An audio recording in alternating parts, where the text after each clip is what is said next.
Magandang araw mga kaibigan. Bigyan natin ngayon ng reaction at opinion itong post ng GMA News 48 minutes ago. Statement of Department of Justice on the status of the transfer of former Negros Occidental 3rd District Representative Arnie Teves. Ito, sayan ko.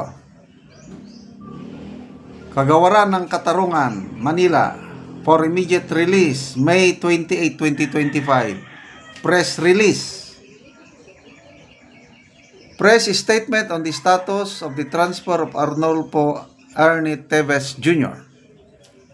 The Philippine government notes the recent developments in Timor-Leste regarding Mr. Arnolfo Teves Jr., who stands accused of multiple counts of murder in connection with the assassination of Governor Roel Digamo and other related crimes in Negros Oriental.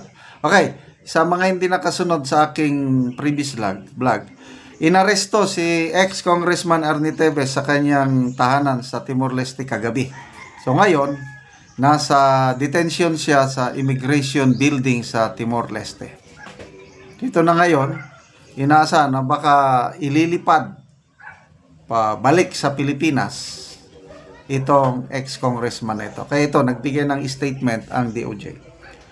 We reiterate that the Philippines has been prepared to bring Mr. Teves home to face the charges against him since the time our request for his extradition was first granted. However, the decision was unexpectedly reversed, stalling the process.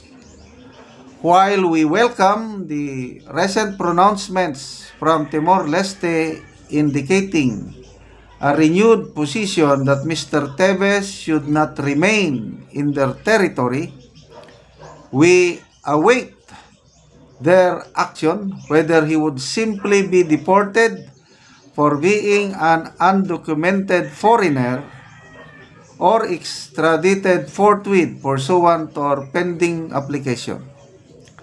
We emphasize that the Philippine government has not been furnished with any legal or official document on the matter. Regardless, we are ready to arrange the transfer of custody by the most expeditious means once we are clarified on this issue. We remain ready and committed to bring Mr. Teves to justice in accordance with the rule of law and the principles of international cooperation.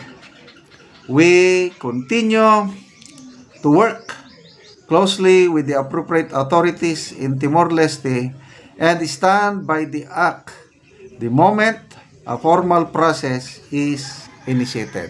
So yan po ang statement ng Department of Justice. Nakahanda silang tanggapin si ex-congressman Teves kung sakali may final decision na ang Timor-Leste government na ibalik siya sa Pilipinas.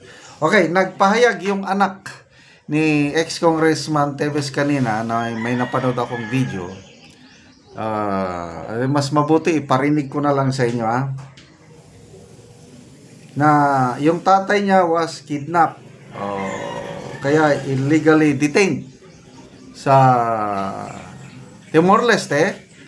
Wala daw ipinakita na papeles whatsoever, basta na lang dumating ang authorities sa bahay na tinitirhan ni ex-congressman Teves kagabi at dinala sa isang immigration facility sa Sinasabi ng anak na ang korte daw is final decision na Teves can stay in the country. Yung unang ruling ng korte na hindi pinapayagang extradite, nag-motion for reconsideration ang other party. Kailang ang korte, sabi ng anak nag-rule with finality na pinaboran pa rin ang stay ni Teves sa Timor-Leste. But despite that fact, ayun, inaresto pa rin siya kagabi without presenting any papers whatsoever. So, sana hintayin din natin, mas maganda kung ang magbigay ng pahayag si Attorney Ferdinand Topacio, and I believe anytime today magsasalita si Attorney Topacio po, baka para malaman natin both sides of the coin kung ano ba talaga.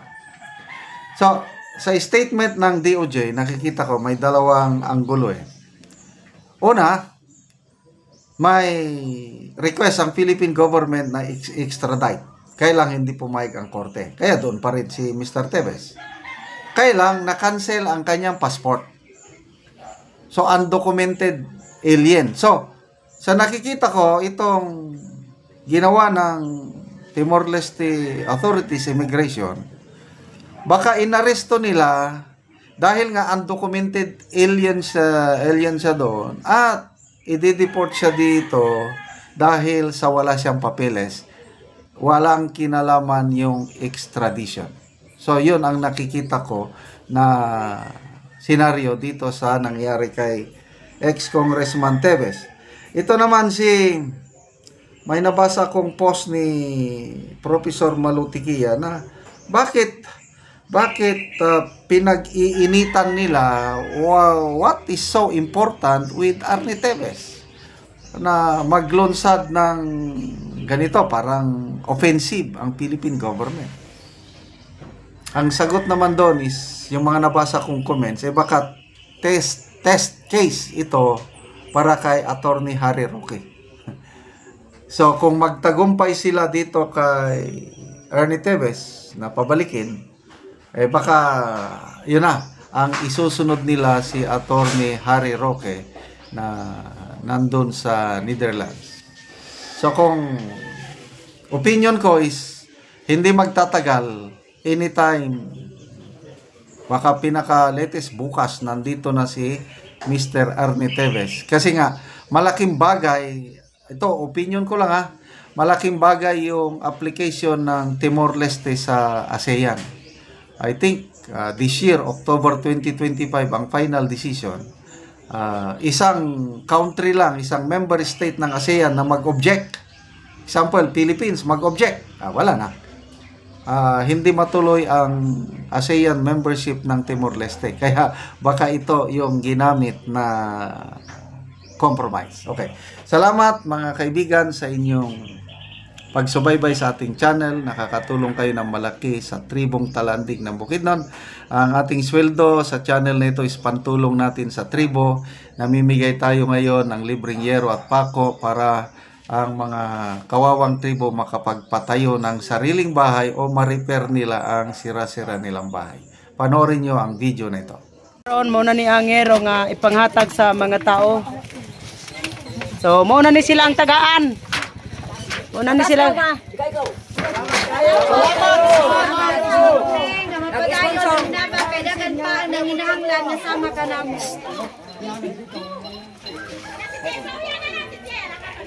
Muna ni ang yero nga.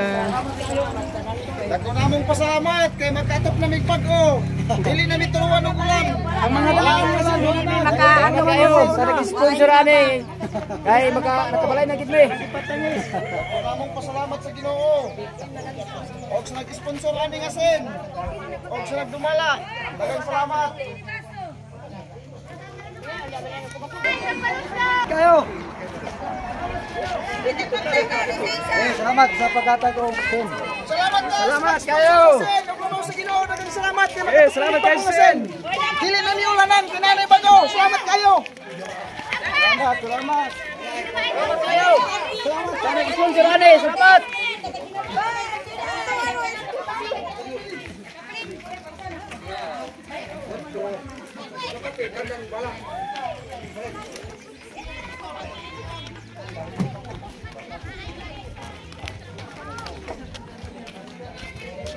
Sige. Sige.